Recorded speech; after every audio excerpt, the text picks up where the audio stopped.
This is CNN Breaking News. We do begin with breaking news. We want to welcome our viewers in the United States and all around the world. You're watching New Day, and it has been a painful night of violence and protest in Minneapolis. At this hour, fires are still burning on the south side of Minneapolis after protesters took to the streets to demand justice for George Floyd, the unarmed, handcuffed black man who pleaded with a police officer to let him breathe as the officer pinned him to the pavement with a knee to his neck. The city's mayor is urging people to leave the area, and he has reportedly asked the governor to call in the National Guard. The Minneapolis mayor also says he does not understand why the police officer responsible for Floyd's death has not been charged. Overnight, police did use tear gas to disperse the crowds. At least one man is dead this morning. The circumstances still under investigation. Police say he was shot and killed outside a pawn shop near the demonstrations. CNN's Omar Jimenez live on the scene. Omar, you've been up all night watching these developments. Tell us what's happening now.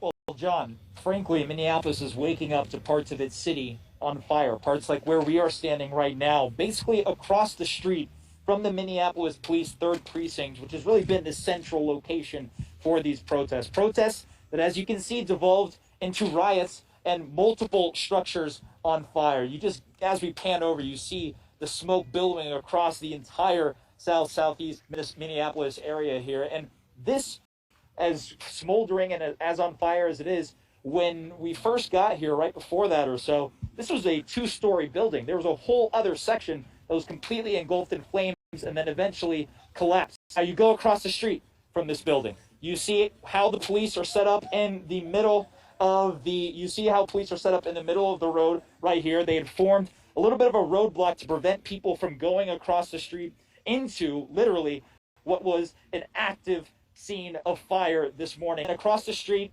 is the parking lot where you see some grocery stores that have been looted. And again, this is what happened as the protests began, largely peaceful in at least 2 locations across this city, and then it devolved into riots. Now you go into the central reason that we are seeing these protests. It is for the death of George Floyd, but also how that death unfolded. We have seen that while the officers were fired pretty quickly, the 4 officers involved within 24 hours of this happening, the family says they want more than that. And that is a mentality that we have seen echoed throughout the protesters. We have seen the mayor of Minneapolis chime in on that as well, saying that these officers need to be charged, and at least the arresting one, he does not understand why that officer is not behind bars. We do know the investigation is still playing out at the FBI level, at the state level and beyond, trying to gather all the facts. But every minute that goes by without at least an announcement of either some charges or not, the people here grow restless. And again, the central point is how George Floyd went from, in a matter of minutes, pleading for help to what eventually became an eternal silence. Earlier today, we'll show you some of the pictures of what went on. There were flashbangs thrown by the police. There was tear gas. That was in reaction to water bottles being thrown at police, and then eventually firecrackers at the police precinct, as well as eventually folks throwing things and breaking the windows, some of the windows of the precinct.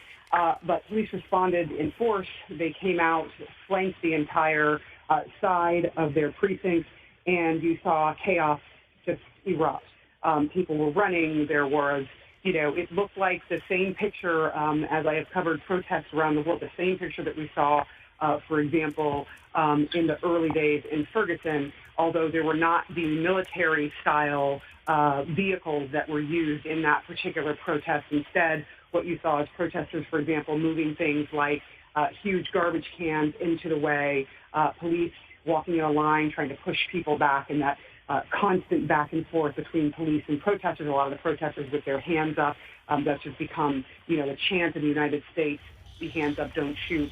And so what you're seeing is absolute frustration, absolute angst and anguish and anger over this video. And this is just one in a string of things that have happened in the Minneapolis-St. Paul area. They've had some other incidents where black men have been killed by officers, and this is just one in a string of that. But this video is so excruciating to watch. It is so painful to watch no matter, sort of where you land on the spectrum of what you think happened, you actually see a man die right there in front of your face. And so there's been such an emotional reaction to this. You saw mothers, fathers, you saw grandparents out there today, as well as in some cases some children. And then later on in the evening, things changed.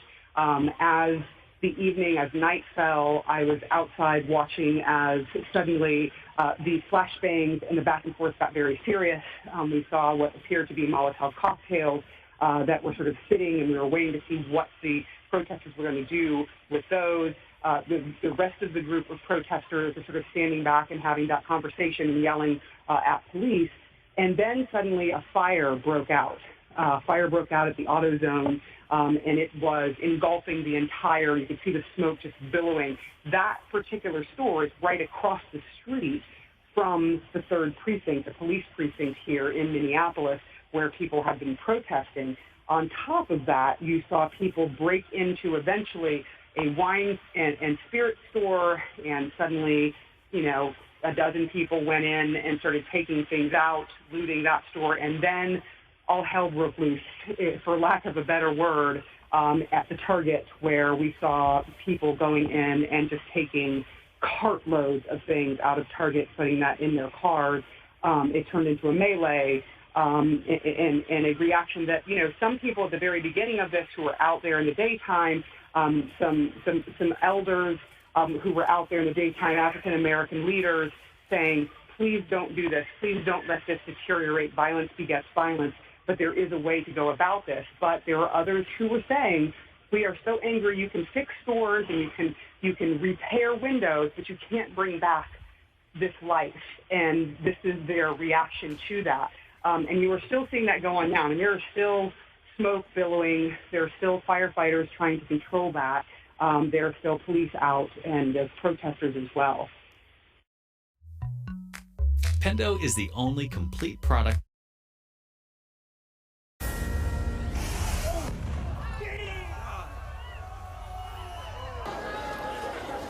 All right, a Fox News alert now. Violence escalating overnight in Minneapolis as rioters set the city's 3rd precinct police station on fire in the wake of the death of George Floyd. Here to react is House Minority Whip Steve Scalise. Congressman, welcome back. First, your reaction to this violence, which is not just in Minneapolis. It spread to various cities across the country. We saw it in Los Angeles last 2 nights ago, and then there was some unrest in New York and Phoenix. Your reaction?